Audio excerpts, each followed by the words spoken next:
So, I wanted to talk about appreciation because it is one of my favorite subjects. Um, the core root of appreciation is in understanding that every single thing has worth. And so, if you begin with that relationship to appreciation and with that as the root of its definition, okay, let me say this. There'll be two definitions, okay? On the one hand, it's that everything has worth. That's one aspect of appreciation's definition. The other side of the definition of appreciation is in finding out the worth that a thing has unto itself, all of its forms of worth. Because there are a lot of hidden forms of worth that we aren't always aware of in each individual given thing. Now, a lot of this has to do with the perspective from which you perceive something. So if you are perceiving something as an individual, this is where we get most people's experience and understandings of appreciation, because who they are correlates pretty directly with what they appreciate in the world.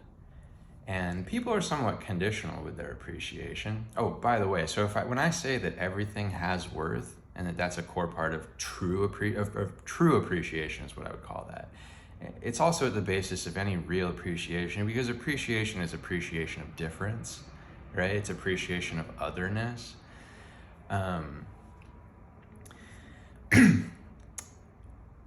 If you expand out to that level, oh shit, what was I saying? Sorry for swearing too. Or not, I don't know. Maybe, who cares? But so let me take a step back. So talking about appreciation,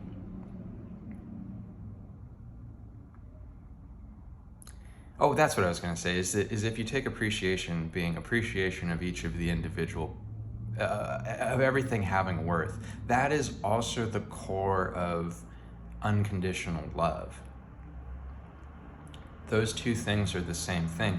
Unconditional love is the understanding that every single thing has inherent worth. And at the level of the inherent worth that everything has, that is absolute worthiness. It's worthiness to exist. That's why you know it's there, because you can perceive them. If you need a reason to know it's there. And in fact, you don't need any outside approval to understand that everything has worth. It's just inherent, right?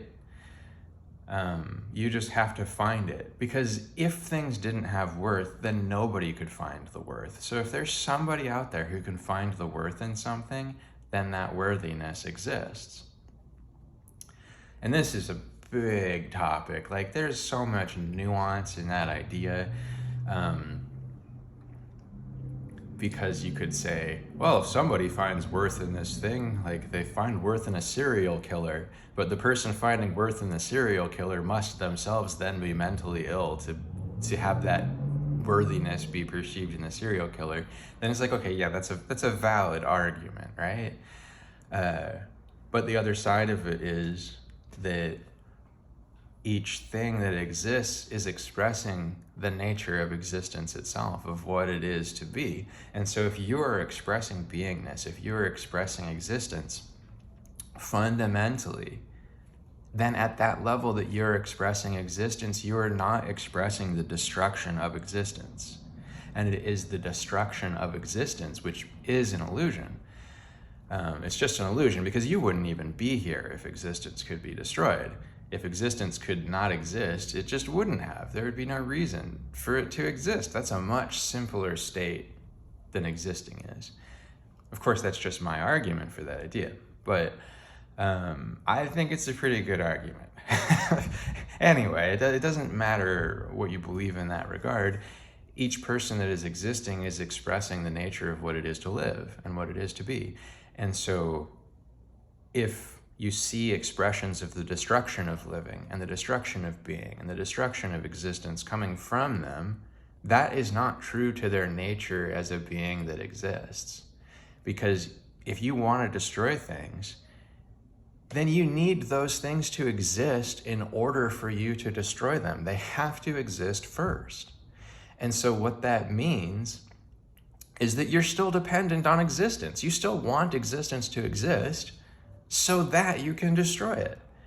If it didn't exist, you couldn't have that impulse toward destruction. There'd be nothing to destroy. And so if you're saying that's me as a person who destroys things, you're creating that desire out of life. You're using life to make your desire to kill, right?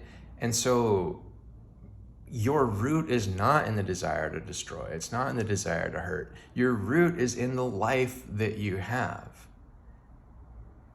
And you might look at other life and go, I don't want that life around, right? And that's why I say that appreciation of all things, of understanding that each thing has something worth appreciating in it, is the root of unconditional love. Because when you understand that everything has something worth appreciating in it, then you no longer can want to destroy those things. It's no longer possible.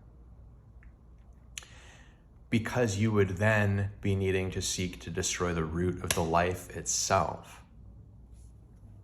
And you can't want that. You can only want to destroy the manifestation around the life, the shell, the act, the play, the spirit that is around the life temporarily. That is the serial killer or the dictator who's brutal and terrible, or whatever it is that is the, what we often term like, I hate to use words like this, but it's like the villain, right? Or the enemy or evil. The thing is that life, the core of life itself, has wrapped around itself a veil of all of those things. It is light with a veil of darkness wrapped around it. The veil is like an eggshell. And so speaking of that idea of, like, we talk about the chicken and the egg, right? This is a perfect example of that, because the light at the center of things does not, of each living being, life, right? Life and light and truth, they're all the same. The life at the center of things does not depend on the veils in which it wraps itself in order to have manifested material experience in reality. It does not depend on those veils for its life. The light obviously does not depend on darkness to exist. Light and darkness are antithetical to each other. Now, there is a way in which light depends on darkness to exist, which is that the light can't exist without darkness. That doesn't mean the light comes from darkness, although there is actually an argument for that as well. but that's like more esoteric. That's just saying that nothing is, and nothing in being is everything. And by saying nothing is everything, that's light. That is the light. So, in that sense, the chicken and the eggshell are the same thing, and the chicken never loses the eggshell. Anyway, it doesn't matter. The point that I'm getting at here is that life is at the center of all things. It's at the center of everyone. And anything that's compatible with life, we automatically love. There's appreciation for it automatically. And so this is one level of appreciation that people often call appreciation. They're like, boy, I sure appreciate this thing. They are talking about life, loving life. And it's just automatic. It just comes from them naturally. It takes no work. It takes no effort. It's their true joy. It's their true love. It's their true harmony, right? But there are other levels of appreciation too, because we can recognize the inherent worth in things, their life that they have, and we can also recognize that life is wrapped in all sorts of incongruities and challenging manifestations of ego, of darkness, of hatred, these kinds of things, right? Now, ego by itself is a neutral thing. It's not a negative thing, except in the sense that ego separates that which is from itself within the positive energy. So we need ego to differentiate, essentially. If you didn't have ego, you wouldn't have a separate sense of self. Everything would be like one undifferentiated energy, and you'd experience it that way, which would be akin to no experience, essentially, because you couldn't pin anything down. It would like be having all the TV channels on all at once. You'd be like the static on a TV. It would just be like that. If the static had all the channels in it, and you could just read the static and get a single channel, right? So ego is just looking, it's a focusing mechanism. You're going, out of all of possibility, out of all realities, I'm going to focus here and now in this one. And so in that sense, you could call it negative, because it is picking a portion out of everything. It's taking that portion out so that you can experience it. But that's a positive experience, because you're taking the portion out so that you can experience it. And by being able to experience it, that lets you see it. Otherwise, you couldn't see it. It lets you be it. It lets you have that awareness. So that's somewhat esoteric. I hope that made sense. About how that ties into negative and positive. It's negative because it takes out the body of the whole, but it's positive because it lets you expand through that. It lets you experience it. You couldn't experience it otherwise. And so by being able to experience it, that means there's more things to be able to do. Otherwise, there would just be God. It's just, here's God, and it's essentially nothing. It's just God just there. And there's no differentiation, no sense of separateness, no sense of difference, no sense of anything except being infinite, just infinite. And it's like, what does infinite mean in that context? It doesn't mean anything. It doesn't mean anything at all. It just means that everything exists. And what is a thing if it can't be experienced, though? It's not anything then. You need to be able to experience it. And so you create ego to have that separate sense of self so that you can have experience. And now you can experience the peace that was there that you took out of the body of God, right? And brought into a space where you could experience it. So there's you experiencing that thing. And so the whole point of that, again, is just to say that that's using the negative for a positive purpose. And my point in saying that is that the negative always has a positive sort of use. It has a purpose. It has a usefulness to it. And so that's why coming at the universe from the point of view of appreciation is so important, because the other thing about that is that it's an illusion. You use the negative, the ego, to bring the sense of separateness out of the body of God so you can experience it directly, out of the body of infinity so you can have a discrete, non-infinite experience, because you can't experience infinity. It'd just be too much, right? So you use it to do that. But God has not changed. All that is has not changed. The infinite itself has not changed just because you had a discrete experience of it in that moment. Just because you had a confined, single experience of it, it didn't change it. It's just an illusion that you're having this single experience of it. The infinite thing is still there. You're still a part of infinity. You're still experiencing infinity. Excuse me, geez. So you're just experiencing a part of it. And so parthood is like the negative. It's separation, parthood. But parthood lets you have that experience. So what I'm getting at here, though, that's so important, is that the negative doesn't really exist as its own thing. It is an illusion, because the mechanism of the negative can be used positively. So when we see that, though, what happens is that when people are in this space of life and they're experiencing the world, and they're experiencing the world of God, you could call this, right?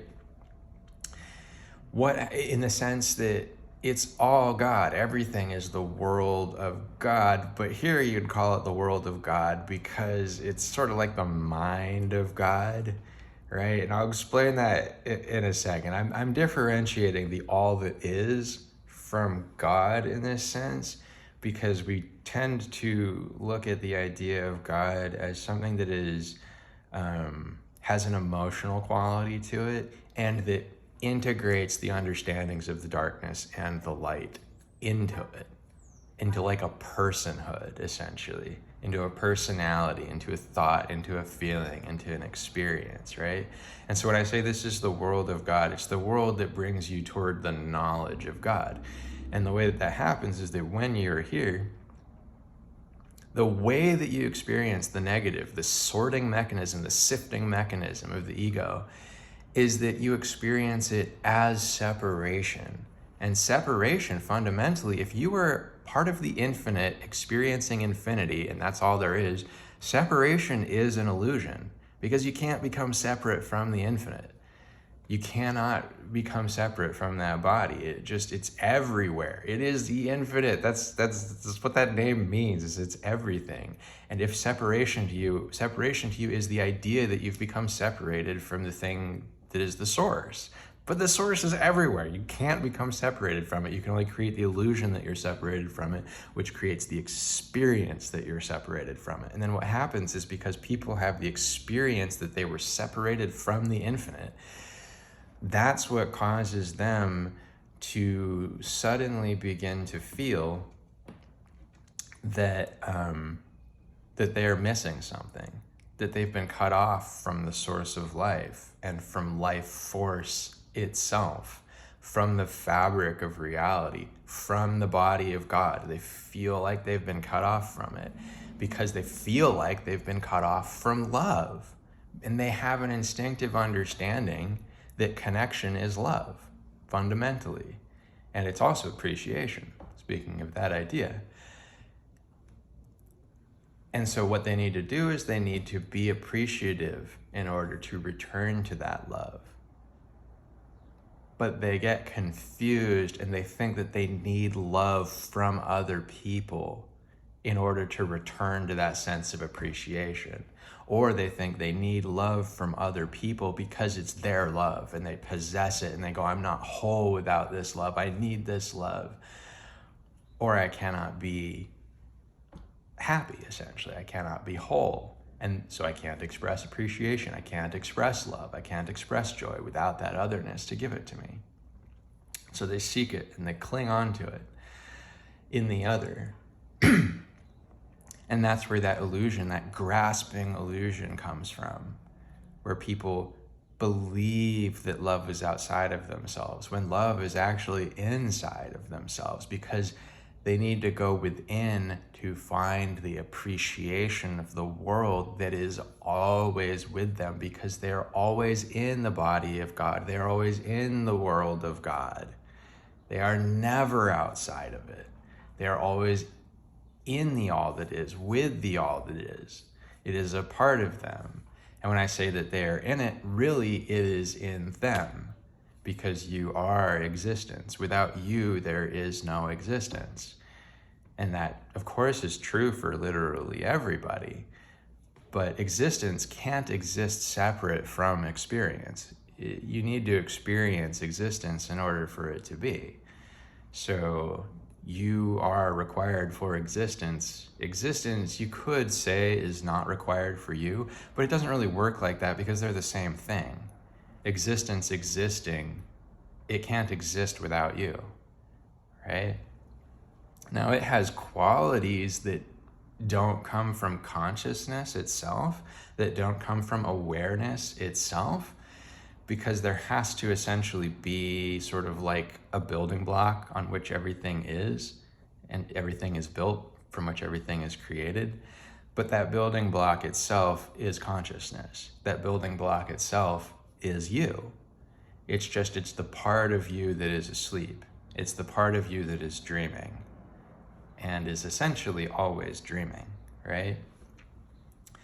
And so that part of you that is essentially always dreaming Everybody has that same dreamer. Everybody has that same part, and that part's name is God. Or the One. That's what that is. And then the all that is the dream that it's having. It's all of us. It's all of everybody together being the dream, right? As in all of these individual expressions, which are really just individual as an illusion.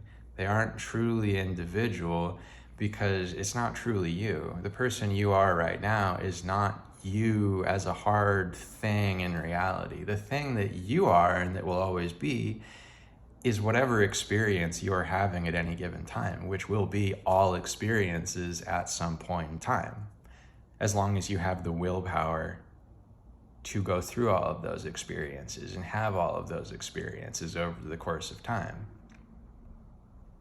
which you do because that willpower is in everything and everyone. It just needs to be discovered. Excuse me. So, had a big itch. So that's the body of God and the nature of God. It's really the body of you and the nature of you as the infinite. And so when you know all of that, when you know that that's how things are actually structured, then you know that each individual person who feels separation and goes into that sense of separation, goes into that sense of self, and goes, what they do is they go, I'm gonna repeat this separation to the world. It separated me from it, and now I feel bad, so I'm gonna separate it from me. And they give it a big kick in the chest. You know, they do something that hurts somebody, and they do it out of anger, out of resentment, out of hatred, out of fear, out of loathing, fear of being alone, fear of being insignificant, of dying alone, of meaning nothing, of having no value, because that fear is reflective of what they're experiencing by being separated from love, by not having love, not participating in it, not receiving it. Even if they have people in their life who love them, they're not experiencing that love to enough of a degree to not be separate from love, if they're still acting out in destructive ways into the world to hurt people. Because if they were truly in a state of love, then they would recognize the life in other people, and they would recognize it as their own life, as the life in their own heart. And they wouldn't need to see it that way. It's not about going, well, you know, they have the thing that I have, and so I can't kill myself, I can't hurt myself. It's not about that. It's about them going, if I hurt somebody else, I have to first, if I discover first within myself the life within myself, once I've discovered the life within me, I can't do that without knowing that it's the life in everybody. And so for a person to be able to hurt other people, they have to not have identified the life that is in themselves. They have to have not identified the truth and that life in themselves as a profound and deep thing that's in everybody, and it is inviolable. And because when you identify that life, then you understand it cannot be destroyed. It cannot be. And so if you're coming from that place of knowing it can't be destroyed, you know that if you were to hurt somebody or kill somebody, nothing really even happened in a sense. Because you can't attack the thing that desire of wanting to hurt somebody ostensibly says is there. If you really want to kill somebody, then you have a desire to end the existence of that person. That's what that desire to kill is saying. And so if you understand that that's actually impossible to do that in the first place,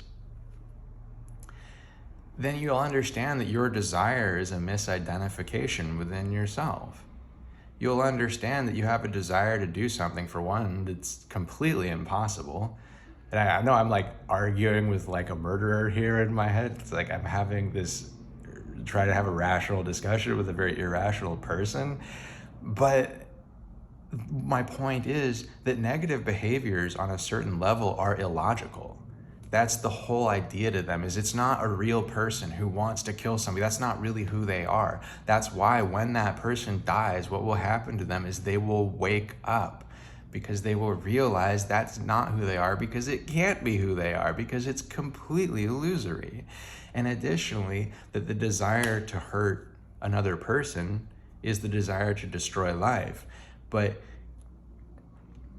if you want to destroy life, if that is your desire, if that's the thing that you hate more than anything, then you have to look into that, and you have to go, what is life? Because a desire to destroy life comes from feeling separated from life.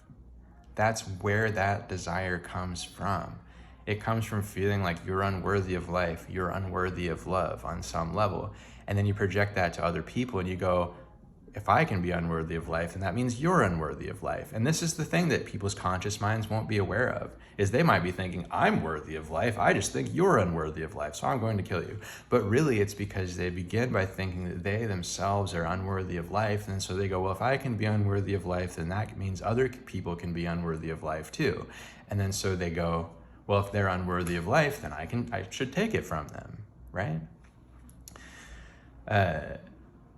But it is a reflection of their relationship to their own life, their own sense of self, their own lifehood, their own worthiness, their own brilliance as an aspect, as a single jewel in the diadem of creation, of life itself.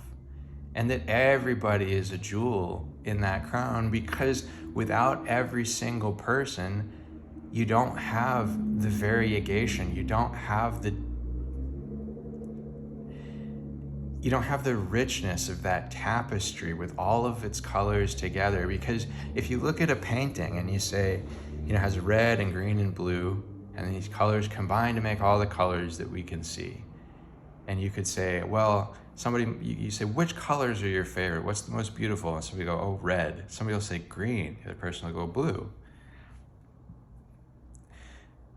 But really, if you took out all of the green and all of the blue just to leave the red, if that was the one you thought was the most beautiful, and there's just red there, now all of a sudden, you've lost the painting.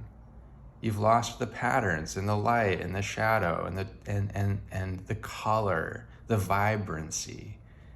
You've lost that there was this beautiful contrast between all of these colors. Now you just have the one color, and that's not to say that red by itself isn't beautiful. But if it's the only color that you have, what it makes you realize is that what gave it its beauty in part was its relationship to all the other colors. And so when we are coming from a place of potentially wanting to destroy life, that's coming from a lack of appreciation. Fundamentally, a person who wants to destroy is a person who does not appreciate. But that doesn't mean that their nature is not still life, because life is in everything, and life is the nature, is the root of appreciation, because life is worth. Life is worthiness. So if you have life, you have worth, you have light. And you might take that light, and you might take that worthiness, and you might take that worth, and you might wrap it in a veil, an obscuring veil of the material, of a material that is the material world, matter, right? Where you think this is who you are. You make that mistake that scientists often make, where they go, I need a brain in order to see and experience and hear. If you damage part of the brain, I can no longer hear or see or whatever it is.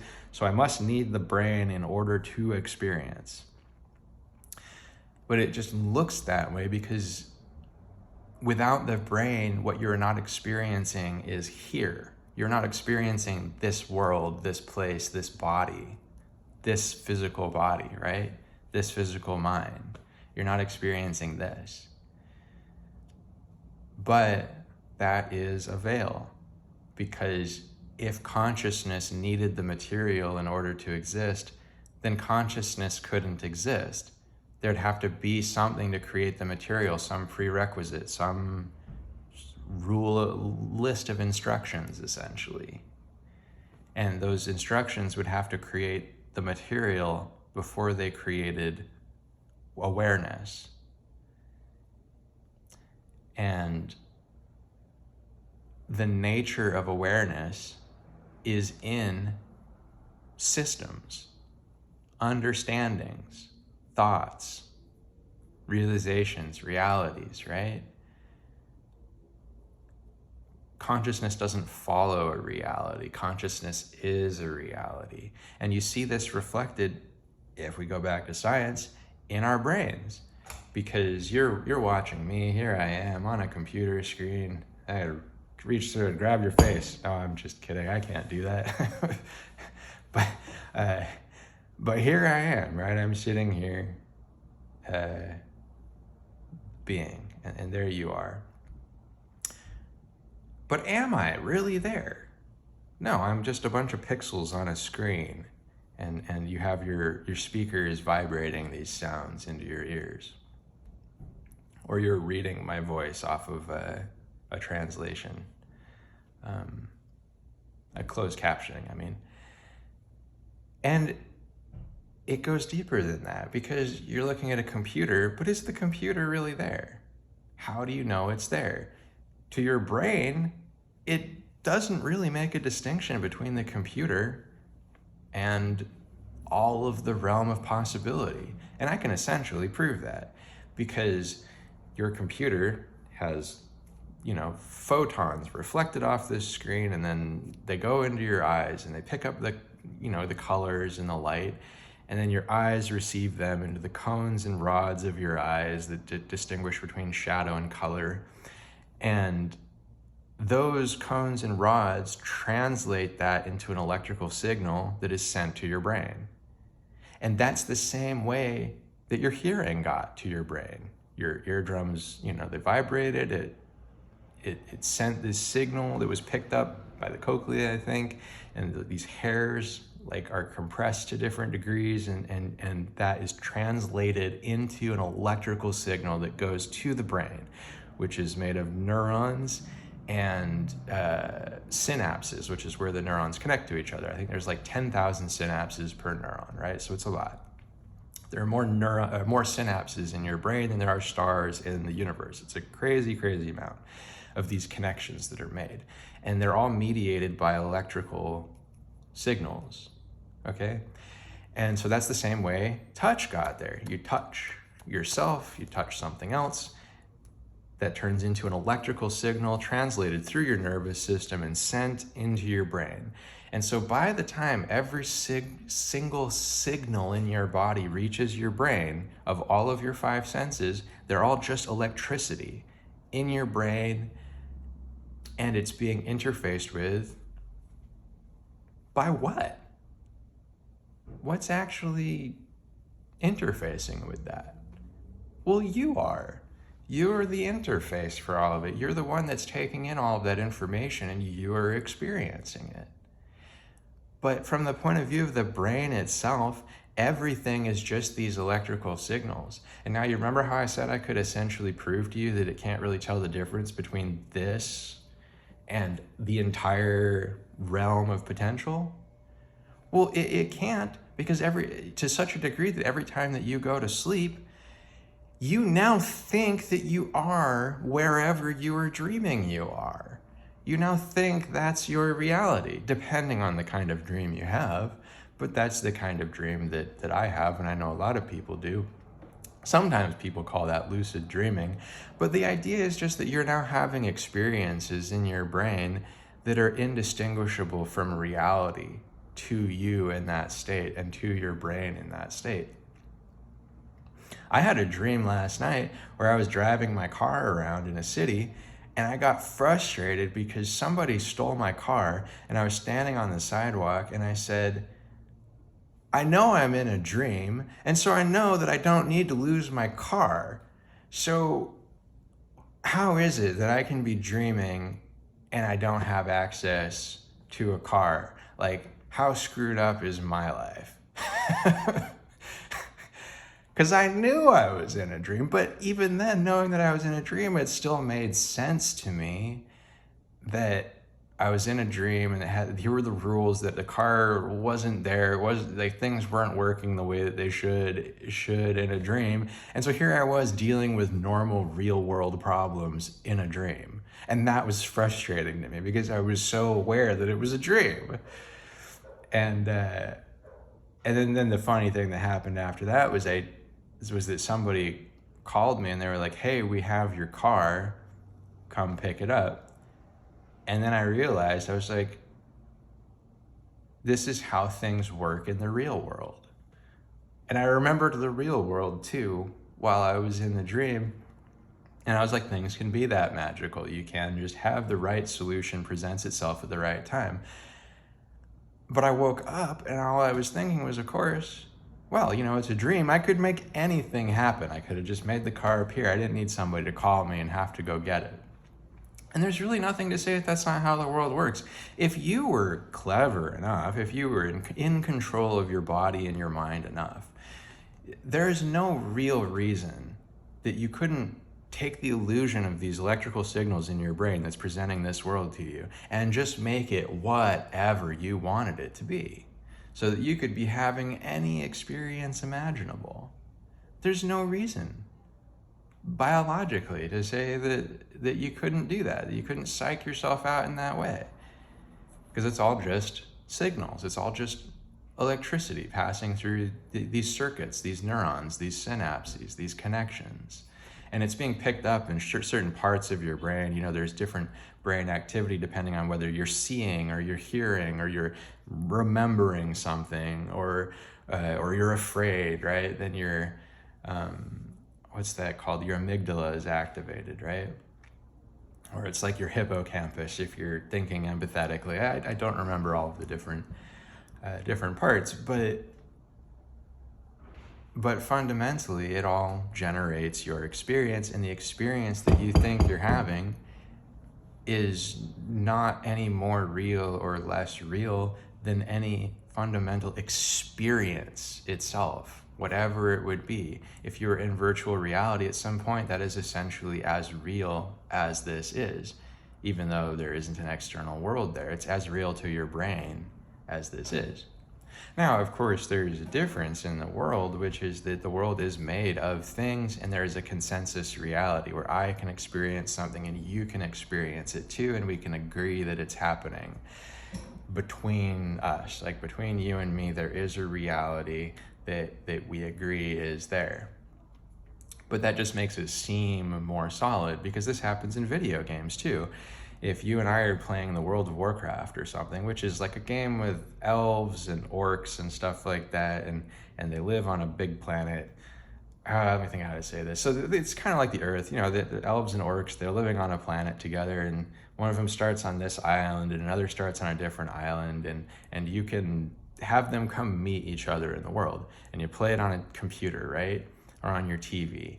And when you're playing this game, it's being generated by your computer. It's like, here I am with my computer creating this game world, right? And I'm watching it and I'm playing in it.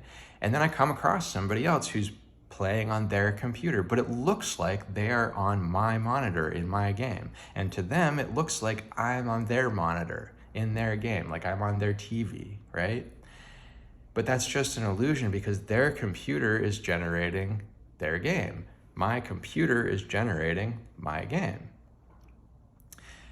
But it's because my computer and their computer both agree essentially through the code that they have that we're playing the same game. That's why we can play together. If I put a different game in my computer, I could never play with them because the game would be too different. I could make small differences in my game, like I could change whether my character was wearing a hat or not, and then just make it happen on my computer. You can do something like that, and they'll still be able to see you, and to them it won't look like you're wearing a hat, but to you it does, right? So you can make little differences like that, but if you make enough of these little differences, eventually you're just playing a different game. And so that's what life is like, but it's sort of like if no matter how many differences you made, you could still run into the other person. It still exists somewhere. It's just you might be having such different experiences you couldn't really communicate or talk, but you'd be aware of them to some degree. You'd be aware of their existence to some degree. And that's, everybody's somewhere on that sliding scale of how much they exist or don't in your reality. But everything exists and everyone exists. You don't need to be aware of them in order for them to exist. They have self-awareness, and existence just exists. And so it exists as everyone that it exists as, whether or not you can interact with them directly. Excuse me, and this is what some people call like the spirit world or something like that. It's just the understanding of a unification of all the energies in reality, is that they all exist on one plane to some degree. So to bring this back to the original topic, back to appreciation, what I'm saying here is that because the world of the mind is something that exists unto itself, and you're the thing that experiences it, like you're the grand central station for all of the connections of the mind. You're the conduit through which everything passes so that you have this experience. All information comes to you and happens through you, essentially. Passes through you, so you experience life. That's what that is. It's all these connections being experienced this way. The connections are all always there. All connections are all always there. You're always having all connections essentially pass through you.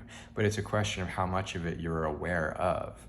And so this is why I say that God is that infinite energy. It's everywhere. And then the ego, the negative ego, compartmentalizes some of that energy into a single space that you're now experiencing as a discrete, individualized space. Okay? And that you call you. You say, that's me.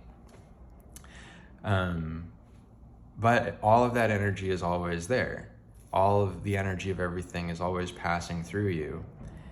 And how much of it you experience is just a factor of how much of it you can experience. And so if you're experiencing less of it, you're experiencing a smaller part. And to return to the awareness of experiencing the whole thing, you have to expand your consciousness. So this can be spirituality. This is spiritual growth, what people call ascension sometimes, is returning to that sense of the wholeness of things. But it's also like a mountain you climb.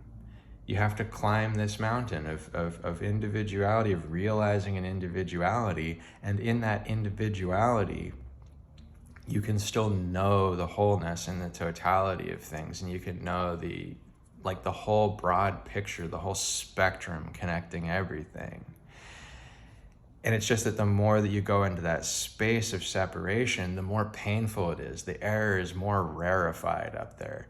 It's thinner. It's like the top of Mount Everest. It becomes harder to breathe because you're so disconnected experientially. You're so deep in the experience of disconnection from everything else. So it's sort of like whether you go to the top of the mountain or you dive to the bottom of the ocean, you're isolating yourself into this space that's separate from everything because you climbed up there or you went down there, and there just aren't that many people down there. And in fact, a facet of being down there is that you're actually still there with an infinite number of beings. Infinity is always with you. Everything is always with you. But to be down there, that involves you creating this illusion that you're alone. That's what being down there is. That's what being at the top of the mountain is just the illusion of separation and being alone, of separate self. And people get driven mad by that sense of separation, by that sense of solitude and loneliness. It takes their life and their love of life, and it makes them hate their own life. It makes them hate their own love of life, because they need to have that love of life, and they need to have that life in order to be standing there experiencing the pain of not experiencing life connection and love connection. But it's just not a direct experience. They are actually still connected. because infinity is everywhere. You can't escape it. You can't get outside of it. There is no outside to it. It's everything. It's everywhere. It's everyone. It's in all places.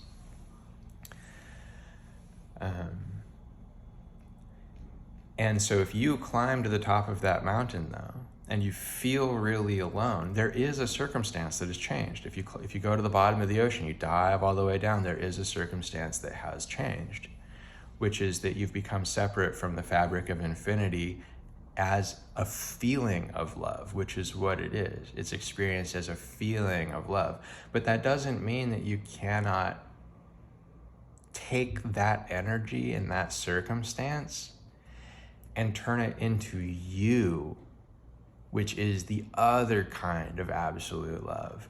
Self, you, the nature of that is love, because it's choice. It is the nature of choice. All choice originates with the self. You are deciding all the time who to be. You are deciding all the time who you are. That is your absolute nature. That is your truth. That is your freedom, right? It is freedom. It's not given to you. I don't say it's your freedom. Like, it was handed to you by something, although you could look at it like that existence being infinite gave you the freedom to be infinite, because that was all it does. Is it just is infinite and passes infinity to everything and everyone everywhere. And that's what it does. That's how infinite it is. It's truly infinite, right? But when you have that freedom to be you, what that is you have the freedom to see things however you want to perceive what you wish to perceive. In the sense, you can decide that infinity means whatever you want it to mean. And so if you're in that very distant, far reach of space, if you're at the top of the mountain, at the bottom of the ocean, if you're suffering in some way, it is up to you. You get to decide what that means to you, what it means to you to be suffering. You can decide suffering sucks and you hate it and you don't want to suffer, and that you hate life because of it, and that you're miserable, and that life should all die. Everybody should just die because you feel so terrible. You can decide that. You have that freedom. But to have that freedom, you must also have the freedom. This is what you cannot escape from. This is the choice you don't have, is that you must have the freedom to also decide something else. You must have the freedom to decide that you have not really lost anything, that no matter how much seems to get taken from you, no matter how deep you seem to go into the well, into the bottom of the ocean, how high you climb up the mountain, how isolated you are, how grueling an experience you go through, you can decide that you have never in that process lost anything, because there never was anything to lose, because you were still you in the body of creation, in the body of the infinite, as infinity, expressing the infinite, exploring the infinite, understanding self as deeply and profoundly and magnificently as possible. And in so doing, if you need this reward at the end, there is a reward at the end of that, which is love. Because by doing that, by going that deep into creation, the deeper you go, the more love you find. There is nothing else to find but more love, because your appreciation has expanded in that journey. And appreciation, as I said earlier, is life, is love. At this level, it is love, because of course everything is life. The fundamental quality of life is the same everywhere, in everything. In a sense, there is not more life to experience or discover, except that there is more you to discover. And so in that sense, it's more life. But you discover that through there being more love everywhere, and your appreciation deepening as you discover more love, because love discovered in darkness is a new kind of love, in the sense that it was always there, but you couldn't see it before, and you can't experience what you can't perceive. And so if you perceive that love, and you experience it, and you know it, and you feel it, then you receive a deepening of love from that. And so life is always posing to you this suggestion, this situation essentially, where it's saying, here is an opportunity to experience love. more love. Here's an opportunity to love more deeply. In every challenge, it presents that opportunity to you to love more deeply, to feel more deeply, to see more deeply, to know more deeply, to care more deeply, to nurture life, to nurture love is to nurture life in all its forms, is to nurture love in all its forms. And that means loving all the forms of love. That doesn't mean that you validate all forms of love, because as I said, there can be somebody who's like, a woman can be writing, apparently this is a phenomenon, right? Where there's just like some guy in jail who's killed a lot of people, and then he'll get fan mail from women who are just like, I love you and I want to marry you, right? like that's mental illness. Like there's something wrong with that woman, right? And there's something obviously wrong with the guy who went around killing all these people. But there's something wrong with somebody who's like, oh, you murder people, I just love that. Like,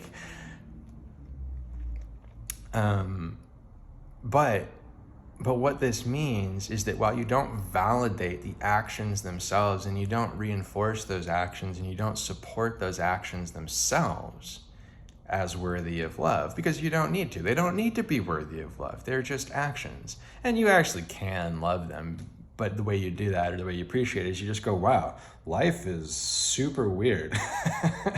It's really crazy. It's really bizarre. Like, oh, we're the infinite, being infinite love forever. And look what it's doing with its time over here. Like, look at these people, like, killing each other and, you know, like wasting away in disease and like imprisoning each other and using each other as slaves and just doing every terrible thing that they can to each other, you know? And it's like everybody's doing it to everybody. There's no like one group of people, by the way, who's like doing all these things. Human history is a history of people being awful to each other.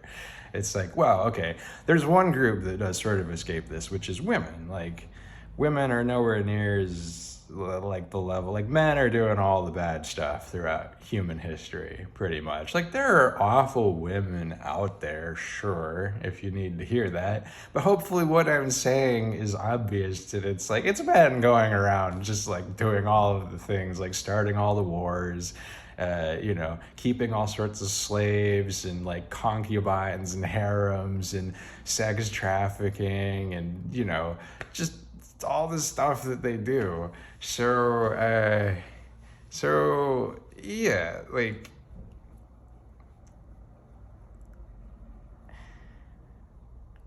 it's not about loving that. That's what I'm saying. What it's about is it's about loving the individual people. And it's about loving them as expressions of life itself. And when you love them as expressions of life, then you seek to nurture the life that's there. You can say to them, we know that you have inherent worth. You're not recognizing the inherent worth of other people. Why not? What is causing you to not recognize that worth? How can we address that? And that's the root of all therapy, is just how can we recognize the inherent worth of other people and address that worth? Either the other person has to recognize it for themselves. They're seeking therapy because they're not recognizing their own self-worth, which is rooted in appreciation. What are they not appreciating about themselves? Or they're not seeing the worth of others. And if they're not seeing the worth of others, why aren't they seeing the worth of others? Where is that lack of worth coming from? And now this person might have all sorts of complexes where they go, well, I don't appreciate myself because there's a part of me that's like very dark and raw, and it wants to do all these things that are not great, right? But then you have to examine, well, where does that come from? And it comes from a person's relationship with life and with love and with these things, and with that sense of need, potentially, where they have this need, they're clinging to the material world to try and get something. Like, this is what the Buddha talked about, where he said that freedom from attachment is so important, because attachment, as he said, is the root of all suffering. And so when you understand that, then you understand that we are confused by the world around us into thinking that the world is fulfilling what's inside of us. And there is a relationship, but that relationship is just that in your heart you contain all of the things that are reflected in the world outside of you. You contain, there's a beautiful line by Khalil Gibran in The Prophet where he talks about this, and he says that essentially if you hollow out an instrument, that it's the hollowness of the instrument, the way it was hollowed out by the knife, that creates the sound that it expresses, right? And so the pain that digs into us and creates that hollowness, when it creates it, it's creating the ability to perceive more love. And so when you can perceive more love, it makes it even easier then, because you have so much pain, to confuse the love that you're perceiving out there for something that you need, because it seems to fill the space of that pain. But in reality, you're perceiving your own love in the world, and you actually have that connection to it already. It's complete within you. You don't really need something outside of yourself. So if you think you have to go and take it and grab somebody and make that happen or something like that, where it's like, I'm gonna make you love me. For one thing, they're not going to, and all you're gonna find is that you're gonna encounter the illusion that you created, that they had the love that you were looking for when they didn't. Now, you could meet somebody and you have this hollowed out space in your heart that's capable of receiving love, because that's what it is. It's a capacity to experience love. And they do happen to love you, and you don't have any anger, you don't have any venom in you, you just maybe have this sorrow, which is the thing that takes the place of hatred. Eventually, sorrow will take its place when you realize, what everything is, when you realize who you were and the hatred that was there and all of these things. So if they find you and they love you, then the reason that can really help you and can be a very beautiful thing, can be a very healing thing, and be a very loving thing, is that they're touching the self-worth that you have, but you don't know how to reach. You don't know how to touch it yourself, because it's at the bottom of this hollowed out wound that's very beautiful, this beautiful hollowness, right? And so they touch that because you have that hollowness and that pain because you felt unworthy. Because the world made you feel unworthy. And I say made you feel unworthy, but it never really does. Like you are always in this relationship with the world. It's like a dance, and you're its partner, it's your partner, and you're in this dance together. And so for everything it does to you, the world can do things to you essentially, physically, on the outside, but it can't do anything to you emotionally. But because you're in this dance with it, you receive that because of who you are and because of how that dance happens between you and the world in your spectrum of reality and how you experience reality. If it dances a certain way, you will get hurt a certain way because of who you are. If you were somebody else, though, you would not.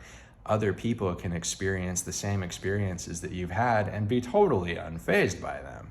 If there's something that really hurt you, somebody else might just be like, oh, okay. like if that happens to them, they can go, well, that experience meant nothing to me. It had no effect whatsoever. It was totally fine, right?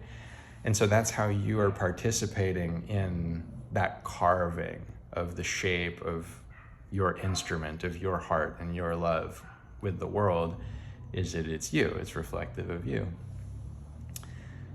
And so in that way, you could say you are responsible for all of your feelings, because you can make them into whatever you want. Now, saying the world had nothing to do with it would be a complete lie too, because the world had to be the way it was for you to be able to create that carving in yourself, that hollowing out. You just couldn't have had it happen any other way. You had to experience some devastation and difficulty and trauma, right? Potentially. And so this is where it all comes back to how appreciation works at the level of society itself. Because with the people in society, people have all experienced different degrees and different levels of this hollowing out that I talk about, and of this carving out of themselves. And so it's very important to understand that, one second, I have to check the battery on my phone. Let's see. Okay, 24%, we're still good. So anyway, other people have experienced that hollowing out to different degrees. And some people get driven mad, by that process of essentially the knife being driven into them with the world to carve this, instrument, this hollowness out of their heart so that they can be a certain instrument that makes a certain sound. They get driven crazy by that. They can't take it. The solitude, the pain, the disconnection, the separation, the sense that they're not great or special or whatever it is, or seeing, just their own unworthiness pushed into their face so much is how they experience it a lot of the time. It's too much for them. And so they lash out and they're angry and they're upset and they make other people responsible for it to some degree, for their feelings. And so they might, like if they're like a lonely man, they go, oh, I'm so lonely and I hate all women for always picking these other guys who aren't like me. Well, I'll show them, I'll just go take what I want. And so that's how they feel. And of course, the thing they're not understanding is that the thing that they want is love, and you can't take love, because love, the fundamental nature of love is choice. Love and choice are interwoven inextricably. There is no separation between them. And there is nothing for you to receive from the world other than love. That is the only thing that you can ever even really ask for from the world. And so if you're asking for love that doesn't involve choice, you're asking for a phantasm. You're asking for something that does not exist and can't exist, because there is no love separate from self, and self is freedom. Self is choice. It's the freedom to choose who you love. And so if you have that freedom to choose who you love and you try to choose someone that doesn't love you back, that's their freedom. That's their love. Their love is going in other paths and other places. And the thing to do then is just appreciate it. Appreciate the fact that they can go be who they are, because if they didn't have that ability, then you couldn't be who you are. Not that you need it to be a tit for tat kind of a thing where they get what you want, so it's okay for them to get what they want. But what I'm saying is that that's just what freedom is. If you're upset at them for being who they are, you go, I have all this love to give and they're not giving me love back, or however you're putting it, when you're reaching out at this person, then you're upset with their love itself. And you're upset with their love as an expression of your own love. So you're using the thing that you hate about them in order to hate them. It's so nonsensical, because you're going, I love experiencing my love. I just want it to come back to me. You want to express your love, but you don't want them to express their love because it doesn't fit with your love. But again, that's just nonsensical. It doesn't make any sense. And so this is why it's so important to remember that fundamentally everybody can love however they want to. Everybody has that choice. It's based in choice. And there's no reason to get upset about it. You can be hurt by it. I'm not saying you can't be in love with somebody and you're in a relationship, or you're maybe about to get in a relationship and then they choose someone else and it breaks your heart. And so you go, oh, I feel terrible, blah. And you're really sad for a while.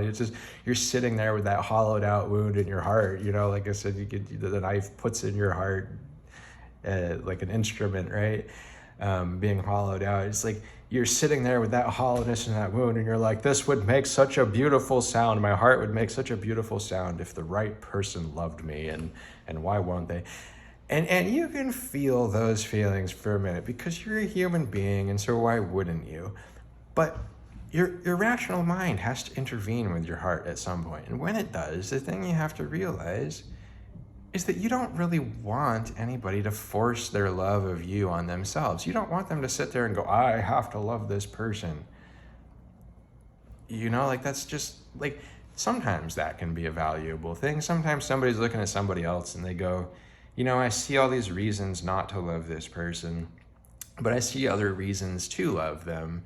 And so, you know what? I'm going to give it a shot. I'm going to try to love them and I'll see how I can feel about it. At first, I might be like, oh, I don't really like this thing about them or that thing about them, but maybe I'm being superficial or maybe I'm being kind of arrogant or whatever it is. And so I'm going to work through these problems and I'm going to find my way to them. And then you find your way through this, you know, this space, this jungle, this forest of unknown things about yourself, and then you come to this secret little glade in the forest and you're like, there's the person that I love. The person I kind of knew was there the whole time, but I had this illusion in front of me of these other things that I wanted, but I found them and I love them, and so I've arrived at that place. Like, that's totally fine. But if you have this expectation with other people where you're like, I need someone to do that for me, like, that's such a painful thing to carry, and it's so pointless. It does nothing, because what it really does is it stops you from appreciating everybody that is in front of you. It stops you from seeing what's there, that there are all these wonderful people there on so many ways and so many levels, on so many levels and in so many ways. And you're sitting there going, I need this thing so much that I just am not seeing all of the other things I could be enjoying. It's like saying, I need happiness before I can express happiness. But that's just not true when you're climbing the mountain, as I was saying earlier, climbing the mountain of God, because what happens is when you go deeper and deeper into that space, you go deeper and deeper into the sense of disconnection. And so when you're in that space, what you need to do is, even if somebody could come along and essentially, from the outside world's point of view, just magically cure you of all of your loneliness and you know, if you have depression, maybe your depression, right? Your sadness, your despair, your angst. If somebody could come along and cure you of all of that by loving you the way that you wanted to be loved, that doesn't mean that that's what should happen. You might think that's what should happen, but I guarantee you that if you wanted to be happy, if that was your whole point of existence, you wouldn't be here. You wouldn't be on the earth, because this is a place where it's easy to be discontented. And so there are times for relationships like that, but instead, what you always have the opportunity to do is you always have the opportunity, like, you can always be open. You can say, hey, if the right relationship comes along, I am here for it. And by the way, that's the thing that's most likely to get you a relationship like that, is if you just don't really care. I mean, you can care, like, you'd be like, oh, I'd be really excited if it's the right person, but in the sense of being like, I'm not clinging to it. I'm not like, I need this, I have to have it, right? So you go, I don't necessarily need it. It's all fine. But what I can do is I can be with my loneliness. I can be with that pain in myself. I can sit here and I can say, I appreciate my loneliness so much. I appreciate it so profoundly. And I don't know how to articulate that appreciation, but I'm going to find a way. All I know is that I do appreciate it. And then you can find your way into those feelings. You can ask yourself where that feeling of pain is coming from, that feeling of separation, that feeling of solitude. And it is something you can come to love itself. And so by appreciating things in that way, you can say, one way to look at it is you can go, well, it's time with myself. It's time with who I am. And if I'm with myself, if I'm with my own company and I'm upset and I feel bad, then that means there's something about me that I don't think is worthy of love, that I'm not enough by myself for me. And that gets down to the root of connection in relationship itself, which is that I said it's all about appreciation. If both people feel like the other is enough, then they're happy. But if it's like, if somebody seems like the other one isn't enough, or they feel like they themselves are not enough, then there will be discontentment, there'll be pain, there'll be sadness. And so there's the same root of relationship itself when you're with yourself. Relationship to self is just in the idea of whether or not you think you are worthy, whether or not you are enough for yourself. You're worth enough as you are alone. And so if there's some discontentment you have, you're saying no, you're saying you're not worth something. You're not worthy enough when you're alone, when you're alone. Or you might be relating to existence itself, and you're going, there's something about existence that is not, in place. But that's not a feeling of loneliness in that case. Like, you might feel alone in the sense of being like, there's not an existence for me that feels like the existence that I want to live in.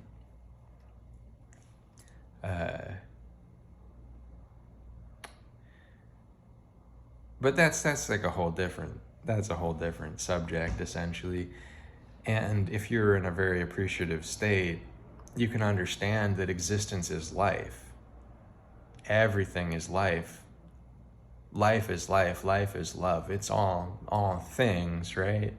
And that what creates pain, what creates the parts of existence that we tend to not like, that we're not the biggest fans of, is when the core value of life is essentially dismissed. When people say that life has no value, that itself, whether it's someone's life has no value or life itself has no value, and so in the sense that their desires have no value, their love has no value, their will has no value. And you can see this either where people go, they feel like their life and desire and love has no value and their will has no value because the universe isn't fulfilling it, it's not responding to it. Or you can see somebody else is saying your life has no value, your love has no value, because they can literally just say that to them, or they can take actions like attacking them that show them that, or they can say you're not allowed to love who you want to love. And that's a way of showing that as well. And although there is one caveat, when people say you're not allowed to love who you want to love, that partly comes from a discomfort with love not being mutual sometimes. Like if somebody loves somebody who doesn't return those feelings for any reason, then other people will have like a level of discomfort with that, essentially. They will see that and they will go, well, your love is not valid the way that it is. And that's a difficult subject, actually. But what that really comes down to is that, again, love is something that originates within you, and it is the hollowness of that instrument of your own heart and the way it's been hollowed out by your life. And so that can mean that a pain is intermingled with a love in you. And so where you have pain, you feel like there's only a specific kind of a person that responds to that pain. And so you want that person. And so you might be like the big unrequited love, like you're like, I just need this one woman. She's the only one that fulfills it. She's the everything, and she's just the one for me. And that's the whole point, right? Something like that. And so if you feel that way and you have that level of connection, that person can inspire you to connect to yourself. But beyond that, there isn't anything that they can do for you or have to do for you or anything like that. They're just a reflection that shows you the way in your own heart to yourself, back to yourself. And when you find yourself, you're just going to find yourself. It's not going to be somebody else. It's not going to be this phantasm that you had that filled your mind with all these dreams of what love was. Because when you really truly connect to your own heart, then reality becomes that phantasm of all of the dreams of love. And it's everywhere, and everything is love, and everyone. It's like I was saying about the tapestry earlier, the painting. If you're trying to paint with just red or just blue or just green, that's not, the full picture of life. Like, those things are beautiful in themselves. You can look at a red square and be like, yeah, this is very beautiful if you're in the right frame of mind.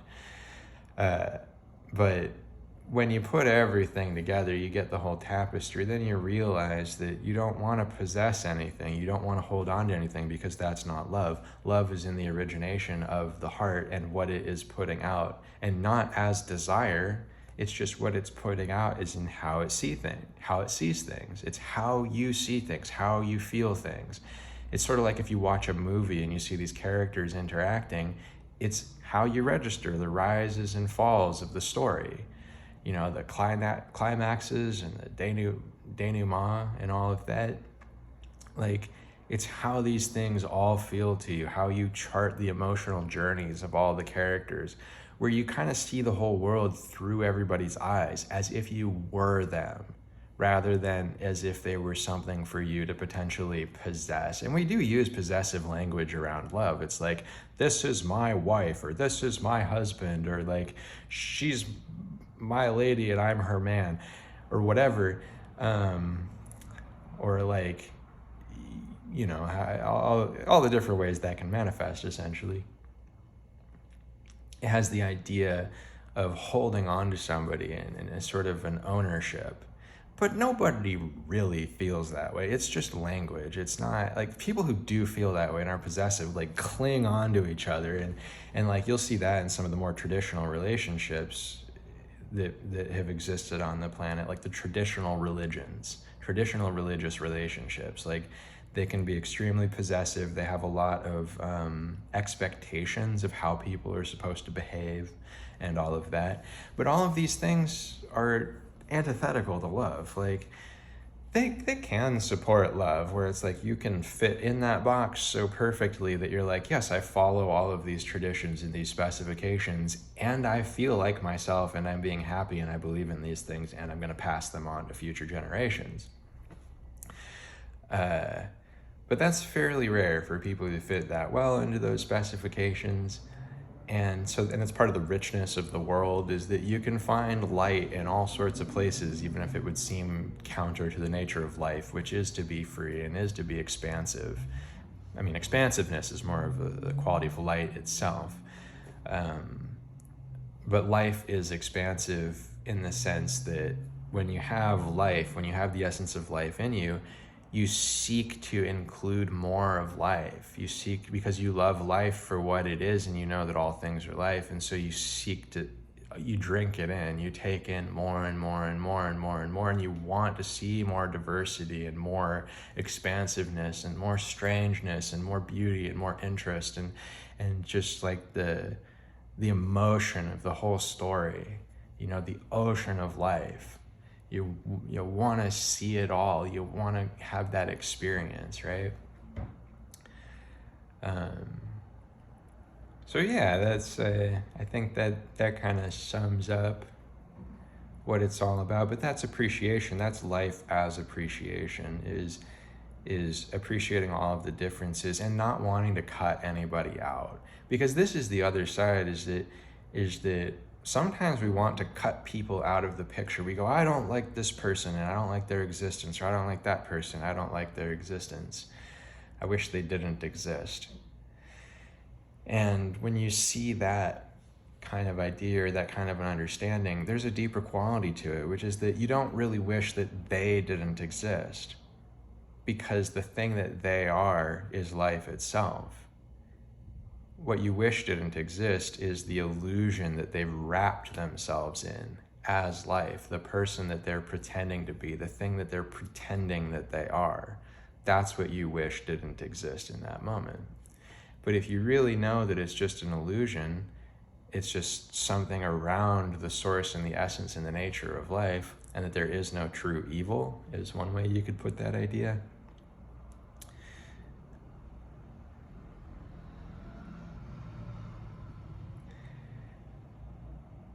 Then what you can understand is it's like what you're left with is just all the costumes in the back room of the stage play, right? And you can go through all the costumes, and people do this and they have fun with it.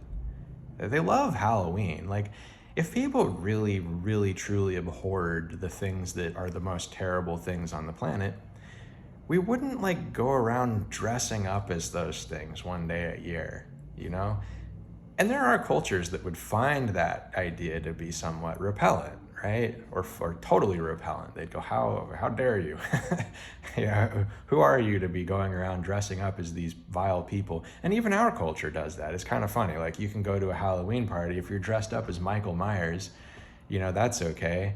You can be dressed up as Jason, that's fine. But if you go dressed up as Hitler, now people might have a problem. They're like, whoa, well, that's not cool. That's no longer fun. Some people will be fine with it. Some people won't think it's fun because it's too real. Because it's like Jason seems like a spooky. Friday the 13th seems like a spooky story that is not very relevant to most people's lives. It's distant enough from our experience to seem like it's not that real.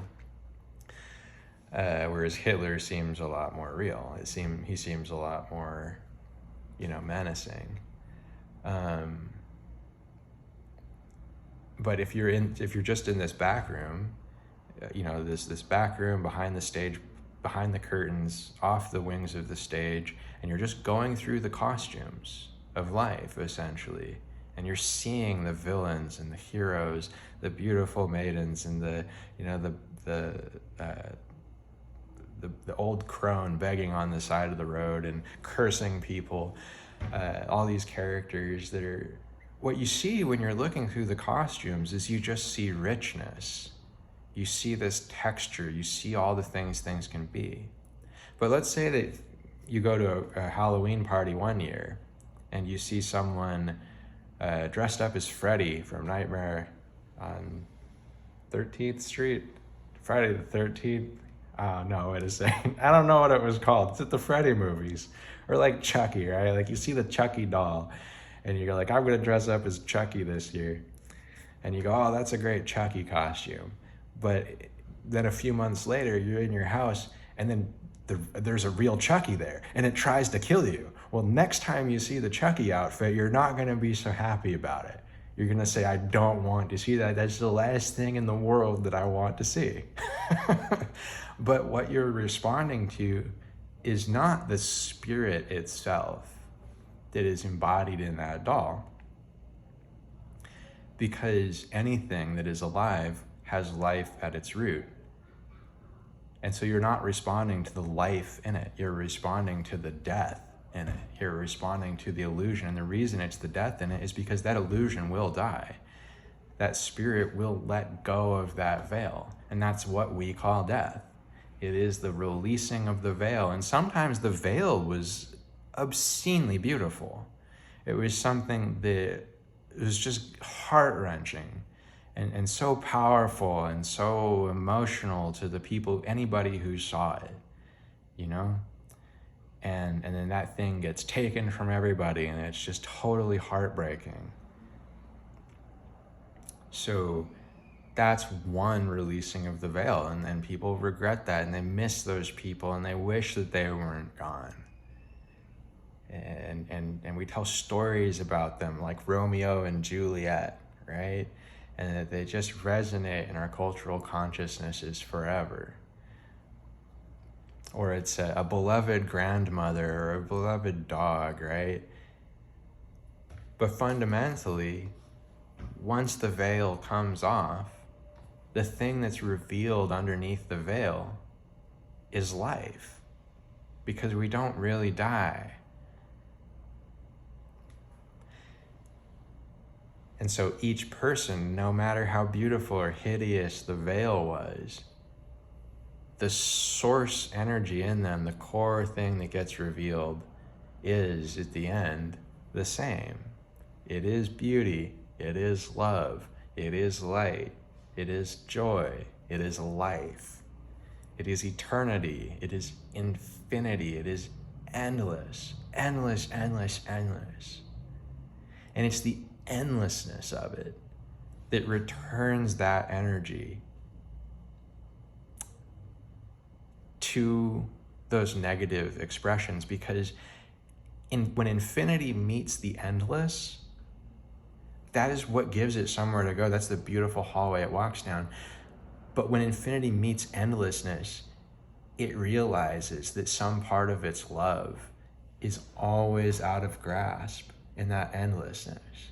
And so it will take the path to reach it out of love. But when it goes into that endlessness, it goes into the negative, because it's going into the unknown, into the darkness, into the separation from itself. Because to get to where it is not, it has to become separated from what it is, at least as a perception. And that's how it reaches the end of the tunnel. That's how it gets to the other side.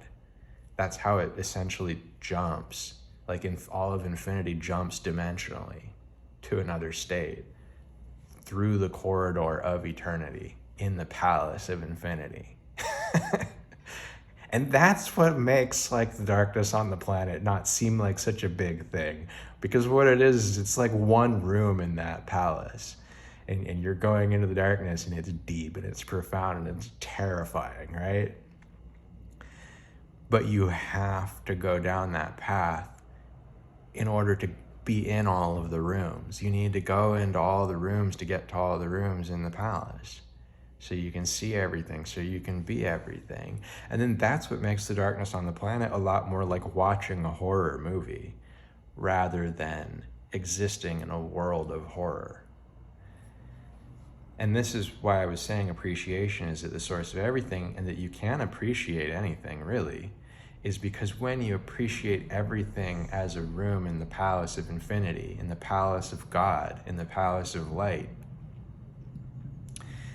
then you know that that's what it really is. It's just a mask. It's just a costume in a wing off the stage, right? It's in a costume in the back rooms in the palace that is used to put on a play in the palace. And when you put on that play, you forget you're in the palace until you wake up again. And when you wake up, you're in a new place in the palace, a place you couldn't have gotten to without putting on the play. It's all very abstract, right? But that'll make sense, hopefully, in this explanation. But that's all the darkness is. That's all that the separation is. That's all that the pain is that illusion that you use to temporarily forget who you are, so that you can wake up as something new, somewhere new, in a new state of mind, in a new state of being. And everybody is in this palace, and everybody is doing the same act together. Not everybody is doing the act, because there are many beings who are awake. There's an infinite amount of beings who are awake. And there are an infinite amount of beings who are asleep too, who are in that process. And that's part of the structure of the palace. That's part of the fabric of infinity. That's how it's structured. That's how it works. Because when you go to sleep and wake up and go to sleep and wake up, you keep ending up in different places as different people and different things. And your sense of identity is the thing that you have to change, like, completely, in order to become something new. And then so, again, that's what makes everything life. And that's what means that everything that is against life is an illusion. It's all illusory. There is nothing to hate about life itself, because the only thing you can really hate is a mechanism for experiencing more of life and more of love. You can't actually hate life itself, because no one does. Everybody loves love. When they experience real love, they love it, or it's not real love. When you experience real life, you love it, or it's not real life. And when I say it's not real life, I know everything is life, but I mean a not real life is the plastic kind of an illusion that we create of life. And then we think that that's what life is. It's our thought that that's what real life is. That is not real life. That is the illusion, is just our thought. And so that's why people say that the ego itself is responsible for so much of suffering, because the ego is the veil. But it's not the whole veil. It's just because when you remove the veil, the ego is just the mechanism that separates everything into separate experience, so that you can have individuated experiences. But it's like a very precise thing. If you go, okay, I need to separate, that can be very positive. But if you separate like a little bit too much, now you're like, oh gosh, now I'm off of the track. Now I'm in non-space. I'm nowhere, right? I wanted to separate just to a degree, but to a perfect degree and not too much. That's where the idea that something has gone wrong comes from.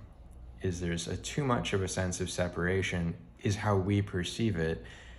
And so we blame it on the ego, the poor ego that didn't really do anything except it did its job to help us perceive difference, to help us perceive otherness and separate sense of self.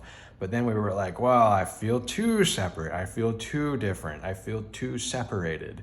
So when that happens, people go, well, now I'm going to correct this by doing these things. And it's not their relationship to the outside world that corrects it. It's their relationship to themselves and to the idea of separation and to the idea of otherness. But fundamentally, that idea of separation and otherness is the same thing that infinity saw as eternity, as endlessness. When infinity sees endlessness, it sees a separation between what it is and what there is, right? And so when it looks down that hallway, it needs to experience itself as separate in order to get there, because it's literally there, it's over there. It requires a sense of separate self to arrive at, because it's literally separate.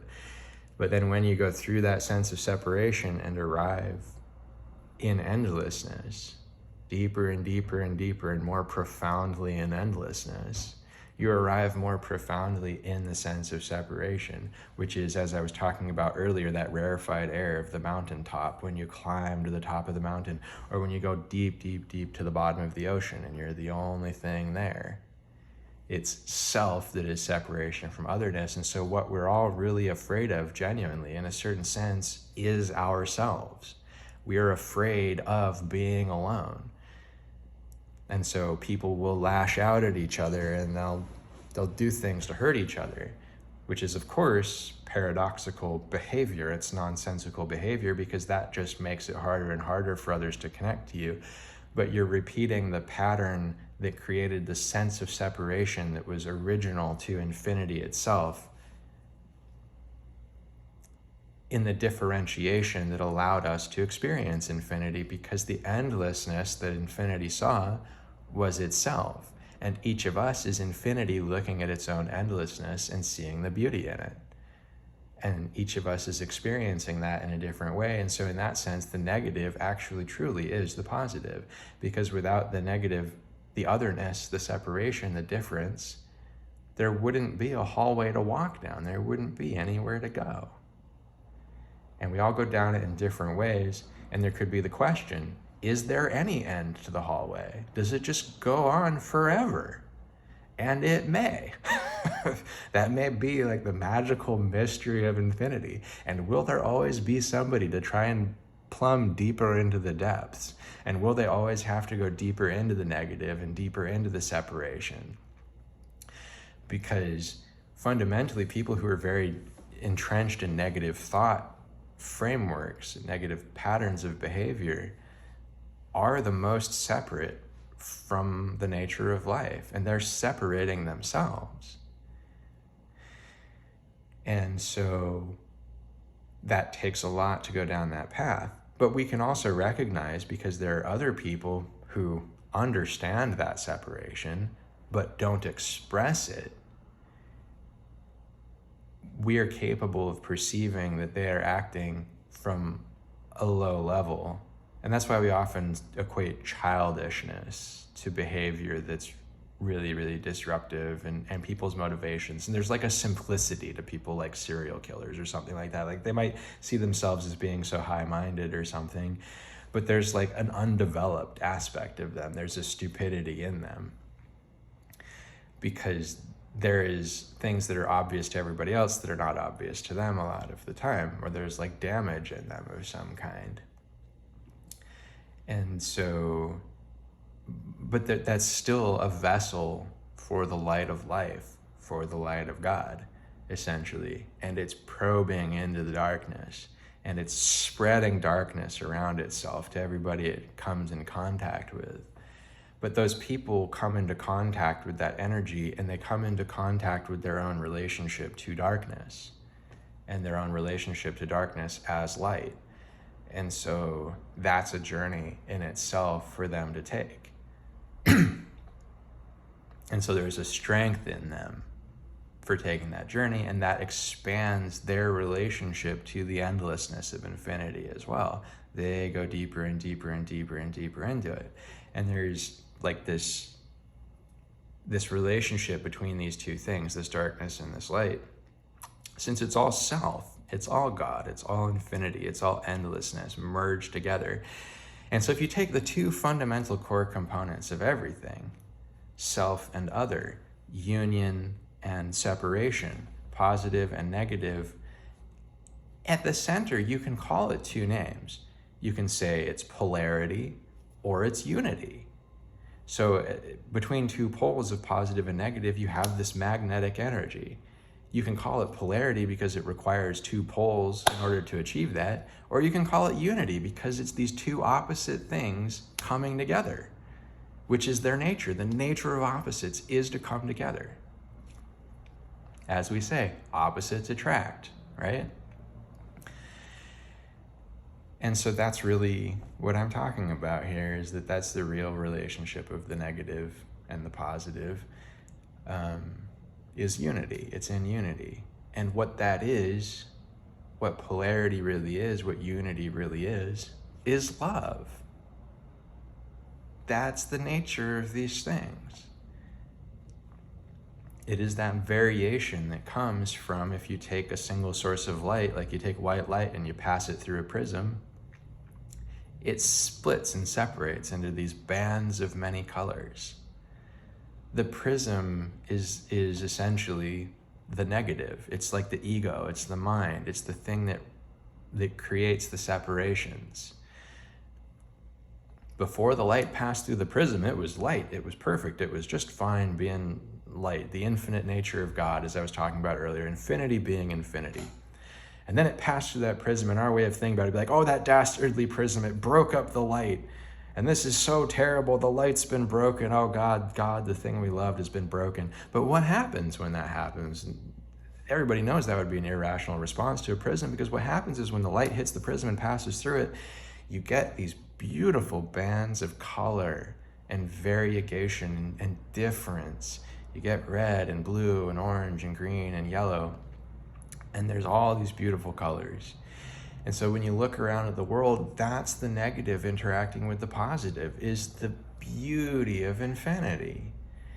The variegation, the multiplicity, the contrasts, just everything about it is so beautiful. And then so you might ask, well, where does the darkness come from?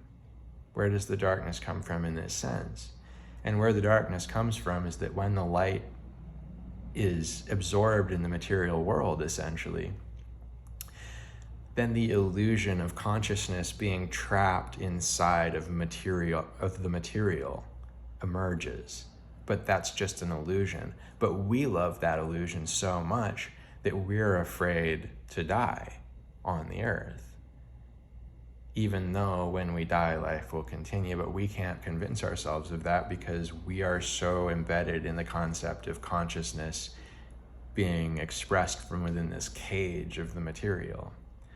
But it's not a cage. It is a means of expanding creation, a means of expanding existence. Because by confusing yourself for being this, you can have the real experience that this is all you are, as a person and a mind and a body with a brain and all these things. You can have that experience.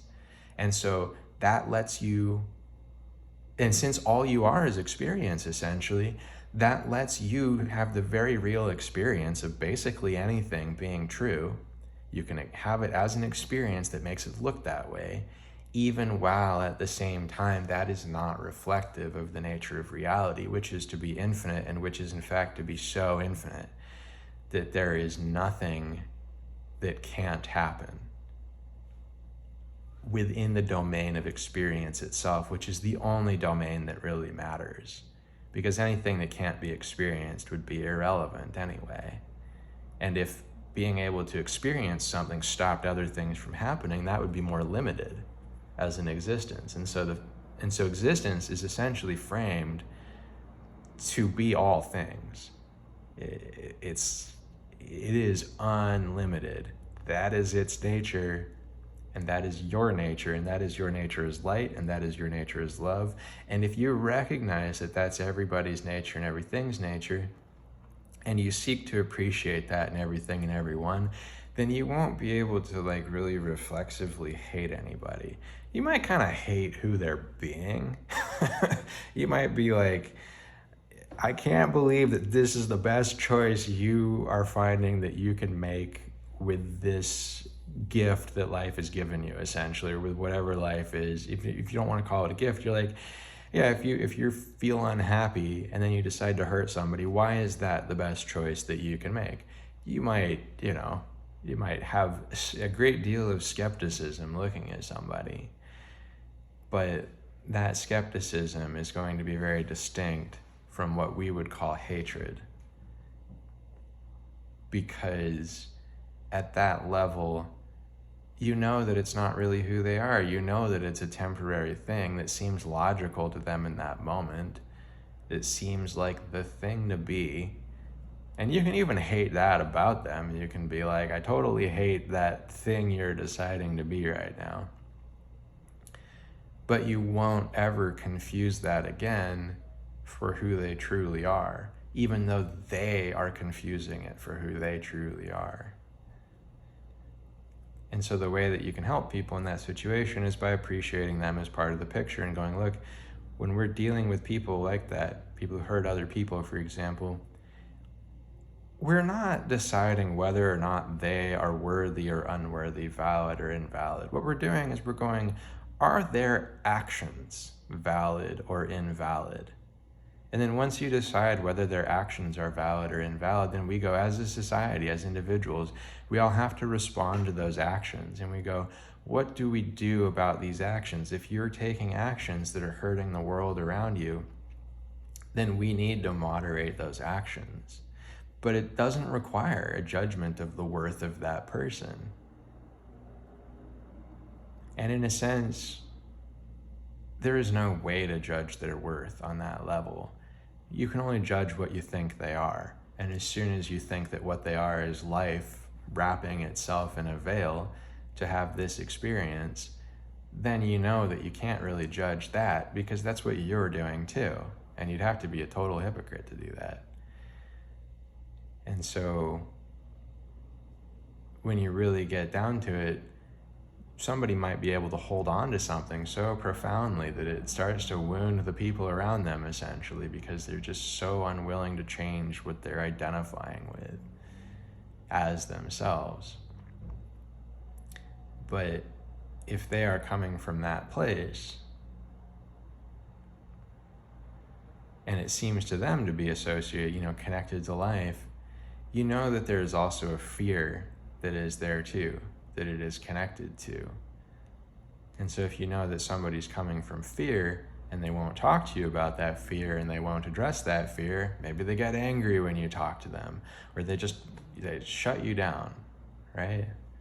Then you just know that what's happening there is that they are not in a state of appreciation of the whole picture. And that's the whole point with everything in society, is through appreciation to bring everybody into a state of appreciation. And ultimately, you need their help to do that. They are not going to do that on their own. They may not even be able to do that to a certain extent, depending on how blind they are, right? Or how invested they are in their sense of self. But you have to try to bring everybody to that same place of mutual appreciation of all of the differences of everyone. Because when they get there, that's when they come into relationship with the most important thing in life, which is truth. And that's also the most important thing in relationships, is truth, which in relationship itself has a different name: trust. and also appreciation. And so that's why, this will be the last thing I say, but that's why you'll see something interesting sometimes, which is that, like, if we look at the typical way of looking at men and women in relationships, a woman's version of truth, again, just in the typical sense, this could be a gay guy with another gay guy and he's the woman in the relationship, or it could be a man who's the woman in a relationship with a woman, or, you know, all these variations of these ideas. Please don't persecute me for not getting any of this language right. I don't want to feel like I'm a bad person for not understanding today. But anyway, so hopefully you know the archetype I'm talking about, which is just how women are more heart-centered and men are more centered in the mind. Which is, again, not to say that women are not just as intelligent as men are, and that men can't feel just as deeply as women can. It's just a way to represent this idea, right? That uses a typical structure. But the way this works is that truth to a woman in that sense is an emotional truth. And truth to a man is the world as it is. What you see is what you get. And so the emotional truth that a woman has is that there are certain vibrations that she is compatible with, things that resonate with her in her heart. And she may want to include a man in that, but he has to fit into that vibration. And if he does, then he becomes an inseparable part of it. He's, you know, the center of her world, perhaps even. He doesn't have to be, but to some women he is, right? And so, but he has to fit. And for him to fit, he may have to not say certain things that he thinks are true because he knows that it doesn't fit into that flowing, harmonious picture of the heart that she has as her center of truth. And the reason for this is that a man's mind might be disposed to be more matter-of-fact about things, which is, you know, so it's like if his girlfriend asks him, "Do you think I'm fat?" He knows his answer to that. And the thing is, maybe let's say she's a little overweight and she thinks she's a little overweight, right? She also knows what her own answer is to that when she's asking the question, or she wouldn't ask the question. But in order for him to fit into the vibrational pattern of support that she wants in that connection, he needs to say, "I think you're beautiful," or "No, I don't think you're fat. I think you're perfect as you are." And that's what reinforces the sense of self that she's kind of looking for. And then if she has a good relationship to herself, if she kind of doesn't feel totally happy with how she is, she might use that as motivation to have the body that she wants to. And so that reinforcement comes through of support. Like, he played the support role to support her in her moment of doubt where she was asking, "Am I fat, right? Am I not? Should I be doing something different?" He says, "You're perfect the way you are." And she goes, "I am perfect. I can do whatever I want. I can stay this way or I can change, and it's all fine." But somewhere in his mind, maybe he might have had to make a calculation where he went, "Okay, I know what she's asking, and I know that based on the standards of health that we have in this society, that she's currently not meeting the standard that would qualify as thin," you know, but that's not what she wants to hear. And so I'm not going to say that. But if you're dealing with things in a very matter-of-fact way, there isn't that emotional charge around stuff. It doesn't matter whether or not someone says you are a certain way, because on the one hand, if they say that they go, "You're skinny," you know, and if you're a little heavier, you might go, "No, I'm actually not," and that makes me feel worse that you said that, which people will say that too, right? But if you're dealing with things on a matter-of-fact level, if you're fat and somebody tells you you're fat, you just go, "Yeah, I'm fat." Like, and there's nothing wrong with that. It's okay. It's the understanding that it's fine, but we have these sort of judgmental kind of like characteristics that we hold that are built into these ideas where we say it's good to be this way or it's bad to be this way. And so we have trouble navigating that space, right? And a lot of these can come up in relationships. A man's mind might just have a way of interpreting the world that comes from a sense that's a little harsher. And so it might be more direct and might be more painful to encounter. And that might partly be because he doesn't love her as much as she would want to be loved. And so him expressing those ideas might be indications like that maybe he's not as caring as she's looking for. And so it's a good thing to get away from, right?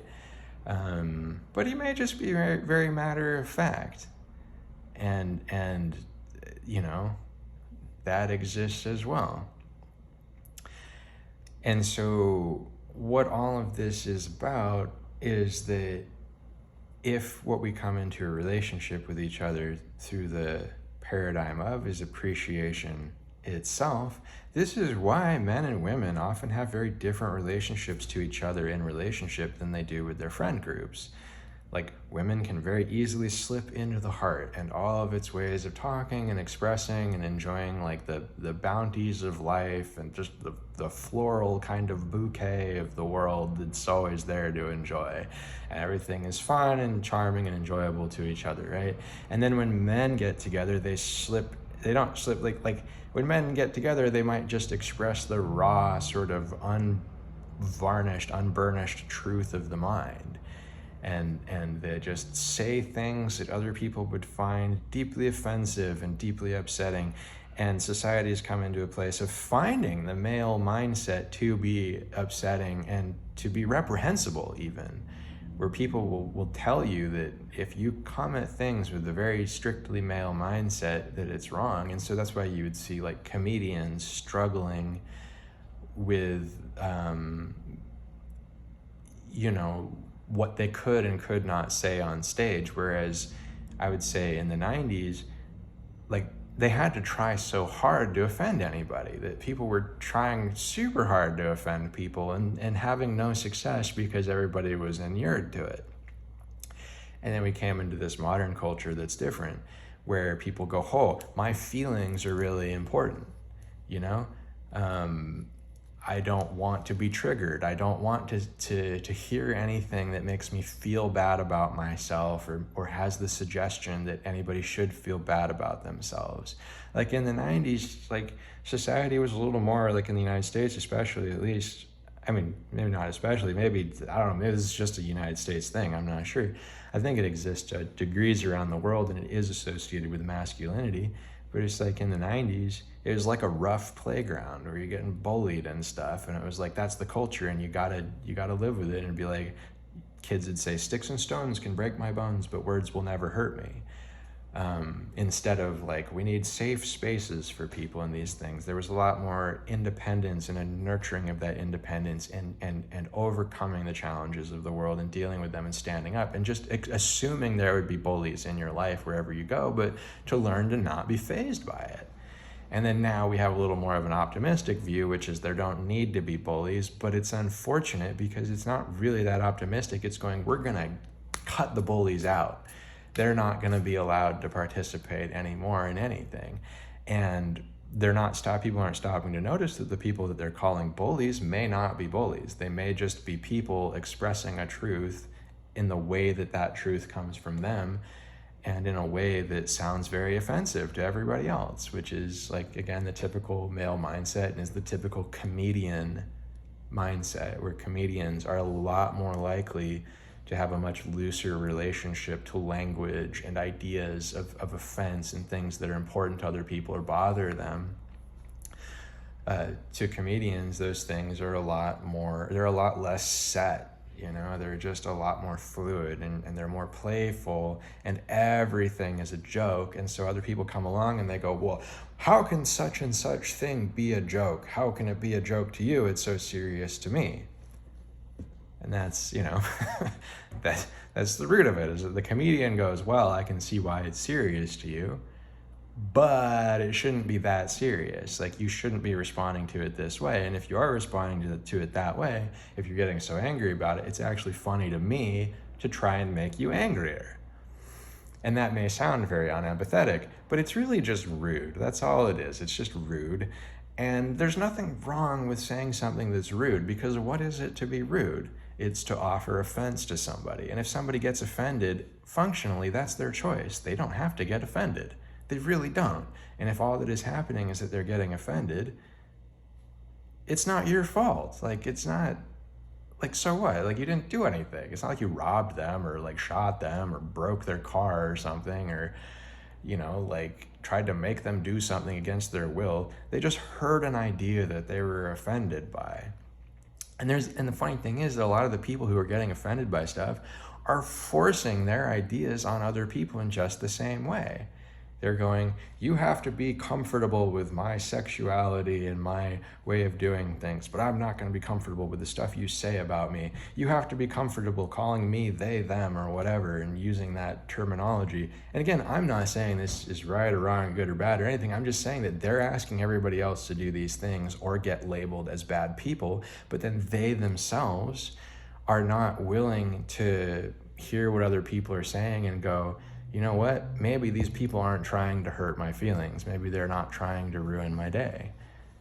And so that reflects a fundamental relationship quality of relationships between men and women, that the male truth often is incompatible with the female, like, vibrational signature frequency of the heart and all the things that it includes. And the way that all the things that it includes is expressed to society is as boundaries, is as safe spaces, right? But since society is a space for everybody, it sort of has made society kind of an unsafe space for people who think differently. And so the way that this all comes into the nature of appreciation is that fundamentally, yeah, you don't need to appreciate, you don't need to be like, I'm so happy serial killers exist, right? But what you can do is you can say, you know what, every voice is valid. I'm actually okay with the existence of serial killers as long as they're in a jail cell where they can't hurt anybody. And then once they're in that cell, whatever they say, you know, personally, I'm interested at that point. You know, hopefully they never killed anybody. And so my interest isn't leering. I'm just interested in the sense of, like, why do they think this way? Why do they feel this way? How are they arranging the world in their mind so that this is the person they've decided to be? It's very interesting.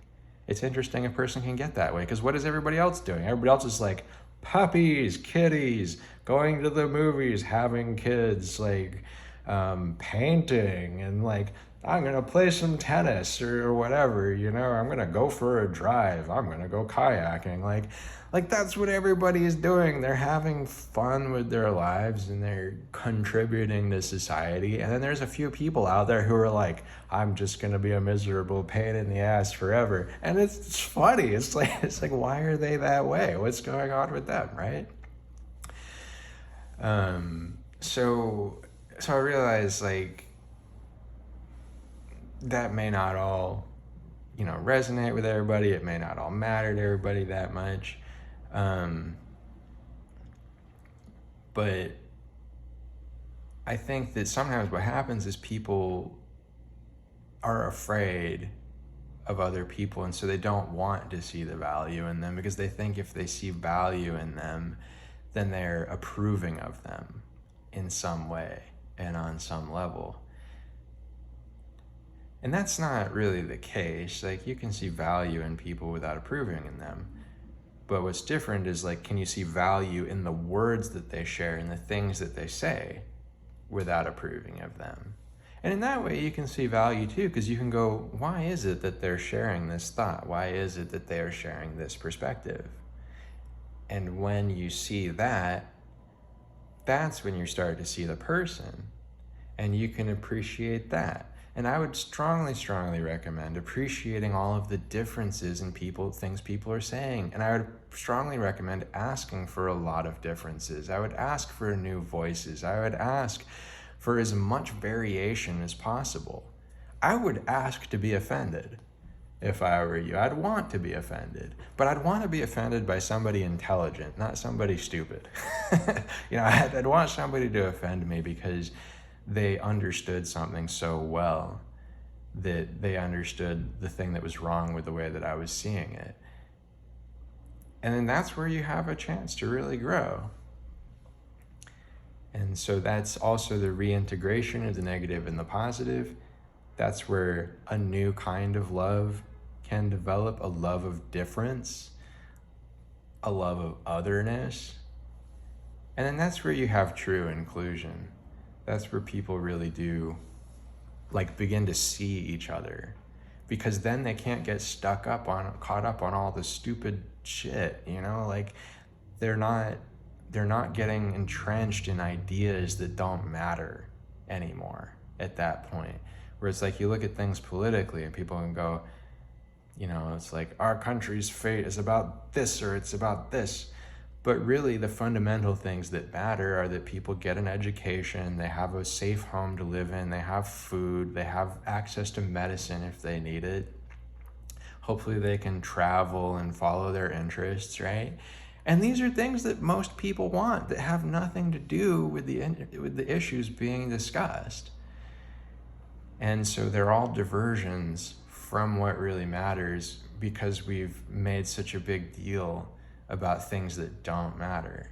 And so I would encourage you to question what really matters if you have a lot of boundaries about things and a lot of ideas about what voices are right and what voices are wrong. In this case, you can see people as either right or wrong, but I would say don't see them as either right or wrong for sharing, for expressing their voice. It's not wrong to express your voice. You might have a bad opinion, but then it's everybody else's right to express that they think you have a bad opinion. But if you tell them that they're not allowed to share and only you're allowed to share, only you're allowed to talk, then you've created an unhealthy dynamic. And you see that in society, that there is an unhealthy relationship dynamic between everybody in society, essentially. And so I made this video because I hope that by expressing that and helping people to understand, to listen to each other and to not shut each other's thoughts and feelings and opinions out, but instead to just adapt to each other and listen and try to not get offended by everything. Hopefully that will help people to appreciate each other more and appreciate that people come from very different backgrounds and have very different ways of dealing with things than other people do. Some people deal with trauma by shutting themselves off from trauma. That's the political left. That's the liberals. That's that group. They create safe spaces, they create boundaries, they're trying to shut themselves off from trauma. But